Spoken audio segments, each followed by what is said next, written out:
Sir okay. இந்த பழனி முருகனில் மட்டும் ஏன் கிளி வகை சொல்கிறீங்க சார்?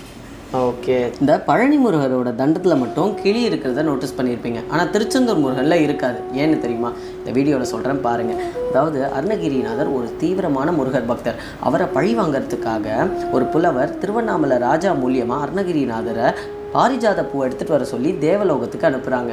அருணகிரிநாதர் தேவலோகத்துக்கு போகிறதுக்கு முன்னாடி திருவண்ணாமலையில் ஒரு குகைக்குள்ளே போயிட்டு அவர் உடம்பை விட்டு வெளியே வந்து ஒரு கிளி ரூபத்தில் தேவலோகம் போகிறாரு. தேவலோகம் போய் அந்த பாரிஜாத பூவையும் எடுத்துகிட்டு வர்றாரு. எடுத்துகிட்டு வந்து திருப்பி பூலோகம் வந்து அவரோட உடம்புக்குள்ளே போகலான்னு பார்க்குறப்போ தான் அவர் உடம்பை அழிச்சிருக்காங்க. அந்த புலவர் என்ன பண்ணுறதுனே தெரியாமல் ரொம்ப வருத்தப்பட்டுட்டு இருக்கும்போது அருணகிரிநாதருக்கு நம்ம முருகர் காட்சியளிக்கிறாரு.